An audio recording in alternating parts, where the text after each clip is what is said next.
Осылайша жолаушыларды тасымалдап күнін күнелтіп жүрген жеке жүргізушілер ешқандай рұқсатсыз-ақ жұмысын жалғастыруда. Оларды заңда, полицейде, мемлекеттік қызметкерлер де қызықтырмайды. Өйткені олар осы Көмешбұлақ базары маңында қызмет жасап, халықты арлы-берлі тасымалдап жүргендеріне біраз уақыттың жүзі болған. Тіпті олардың ешкім білмейтін бастықтары да бар. Күніне қанша Hyundai жүреді бұл жерден? 200 Hyundai жүреді. 200? Ja. Барып келеді ма? Барып келеді. Мына жерге пассажирге 1000 теңгеден ақша бөліп шығарып береді. Ол жақта да шығарып береді. Доля береді бұлар.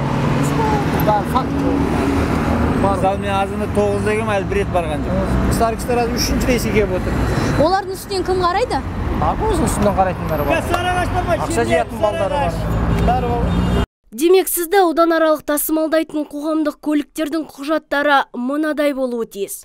Тұрақты емес тасымалдау қызметіне берілген лицензиясы, рейс алдындағы техникалық және медициналық тексеруден өткенін анықтайтын құжаты мен тапсырыс беруші арасындағы келісім шарты, сондай-ақ тасымалданатын жолаушылардың тізімі тіркелген болуы тиіс. Осындай олқылықтардың анық-қанығына көз жеткізбек болып, мемлекеттік номері 634-ші минивенге отырып, Сарыағашқа қарай жол тарттық. Алайда жүргізуші қаладан шықпай жатып, қауіпсіздік белдемшесін тағуды ұмыт қалдырды. Бұдан бөлек жол жөнекей өзге көліктерді басып озып, жылдамдықты белгіленген көрсеткіштен асырды. Осылайша заңды белшесінен басып, қызмет атқаратын жүргізушілердің қатары көп. Оларда өз бетінше ақталуға тырысты. Мысалы, жолды қазір односторонний ашып қойды, қазір нормальный жолда қазір. Алдында бір жақтамалы жолмен двухсторонний жүріп жатқан. Содан да разница береді да. Жолды қазір ашты, пока нормальный енді.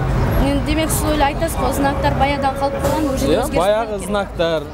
Сонымен соларға қарап, жаңа май қызметкерлері соларға қарап андай қылады мысалы. Ол өрде жол бітіп қалған жол мысалы.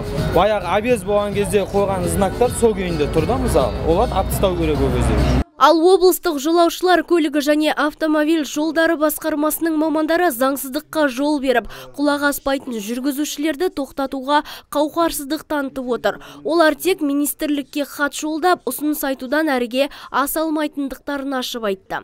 Өйткені олар қанша айыппұл салса да жүгенсіз жүргізушілер жолаушыларды тасымалдауды тоқтатар емес.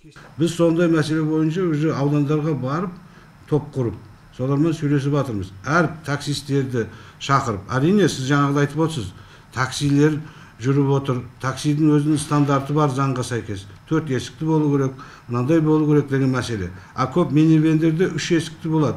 Оларға штраф салып отыр. Ол жүрмеу керек. Заң бойынша вообще жүрмеу, тосқауыл қойып, оны жергілік полиция, немесе әкімшілік полиция оны жүргізбеу керек. Такси ретінде жүрмеу керек. Или же жүретін болса, заңсыз тасымалдаумен оларда лицензия алып, адамдар мінсе, мысалы, құдалыққа басқа баратын болса, олар өзінің жаңағы списігі болу керек. Кім барады, фамилиясы, аты жөні, бәрлігі сол неде жүргізушінің несінде құжатында болу керек. Соның бәрін тексеру керек, жергілікті полициялар. Қазіргі таңда облыс бойынша 750-ден астам заңсыз жолаушылар тасымалдайтын көліктер анықталған. Олардың ішінде 500-ден астамы 8 адамдық минивендер. Оларға қатысты 300-ге жуық хаттама толтырылып, 82 рейдтік шара жүргізілген. Ал бір мезетте бірнеше ереже бұзған жүргізуші жазасыз қалмайды деп сенеміз.